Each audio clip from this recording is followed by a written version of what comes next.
नमस्कार और आप देख रहे हैं न्यूज़ बकेट। न्यूज़ बकेट में आपका स्वागत है। लोकसभा चुनाव 24 को लेकर किस तरीके से तैयारी चल रही है सारी पार्टियां, और हमारे साथ हैं बीजेपी के नेता हैं गुड्डू महाराज जी। ये बताइए कि जिस तरीके से बसपा छोड़कर भाजपा में चले आए आप, उसके बाद से आप लगातार संघर्ष भी कर रहे हैं, बीजेपी के दामन में हैं आप। 24 को लेकर क्या कुछ नया बदलाव होगा कि क्या कुछ नया होगा? सब एक तरफा है। माननीय मोदी जी के नेतृत्व में पूरे देश में चुनाव लड़ा जाएगा और पूरा चुनाव एक तरफा है, कोई है ही नहीं है, कोई विपक्ष में है ही नहीं, तो उस पर क्या बात किया जाए, किस बात का चर्चा किया जाए?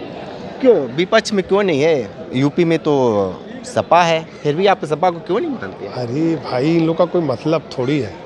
सपा हो, बसपा हो, कांग्रेस हो, इन लोग का कहीं कोई दूर दूर तक कहीं हवा भी नहीं लगना है। जब आप वही बसपा में थे तब तक दूर दूर तक हवा लगाते थे, जब से बीजेपी में चले आए तो आप ये बात कर रहे हैं? क्योंकि सूरज उगता भी है और ढलता भी है, ठीक है ना।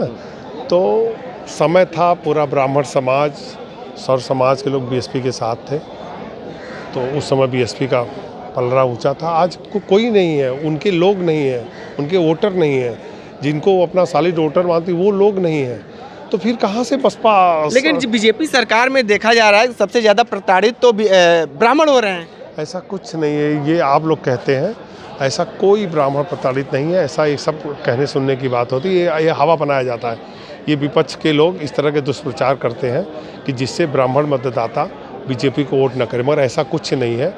ब्राह्मण समाज का जितना सम्मान बीजेपी में, उतना सम्मान किसी दल में नहीं है, न होगा। आप भी काफ़ी दिनों से लगे हुए हैं, आपको लगता है कि भारतीय जनता पार्टी अपने सिंबल से आपको विधानसभा या लोकसभा चुनाव लड़ाएगी? पार्टी का सिपाही बन के हमको काम करना है।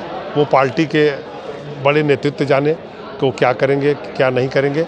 बाकी हमारा काम है एक सिपाही की तरह काम करना, वर्क करना, वो जीवन भर करता रहूँगा। हम कभी चुनाव या विधायक या सांसद या मंत्री बनने के लिए नहीं मैं राजनीति करता हूँ, मैं अपने सम्मान के लिए राजनीति करता हूँ और पार्टी हमको जहाँ सम्मान देती मैं वहाँ हूँ।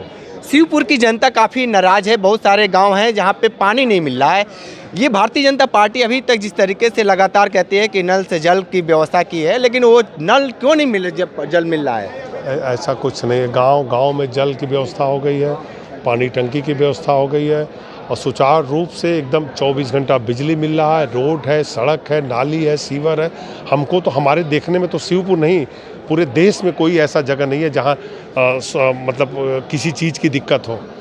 थोड़ा एक समस्या है कि जहाँ कुछ लोग जैसे होता ना बिगड़ैल टाइप के, कि कोई किसी का लाइन काट देना कि अच्छा ठीक है। सुरक्षा को लेकर क्या कहेंगे? जो लोकसभा पे जिस तरीके से कलर बम जो फोड़ा गया, ये विपक्ष के लोगों का चाल है। अरे तो उसमें तो सीधे तरह बीजेपी सांसद के पास पे वो लड़के गए हैं।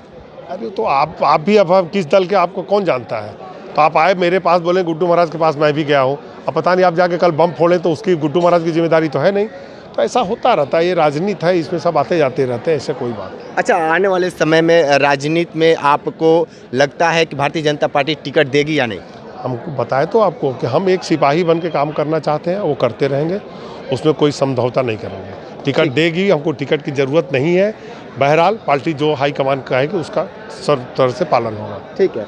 तो आप देखिए कि गुड्डू महाराज जी थे जो शिवपुर विधानसभा से चुनाव मैदान में रहते हैं और चुनाव प्रचार भी करते हैं, लेकिन भारतीय जनता पार्टी के कद्दावर नेता भी हैं। इस समय लगातार संघर्ष भी कर रहे हैं कि ये भी चुनाव में क्या कुछ नया होगा, क्योंकि सब पार्टी लोकसभा चुनाव की तैयारी में जुटी है। विशेष रिपोर्ट कर रहे थे, तो हमारे साथ बने रहे न्यूज़ बकेट के साथ में दीजिए इजाजत। नमस्कार। पेश है न्यूज़ बकेट हिंदी मासिक पत्रिका। पढ़ें इस महीने की पूरी खबर विस्तार से हमारे न्यूज़ बकेट की मैगजीन में। हमारी ई मैगजीन को मुफ्त में पढ़ने के लिए अभी लॉगिन करें www.newsbucket.in पर। इसके अलावा रोज की ताज़ा खबरों के लिए हमारे YouTube चैनल को तुरंत सब्सक्राइब करें।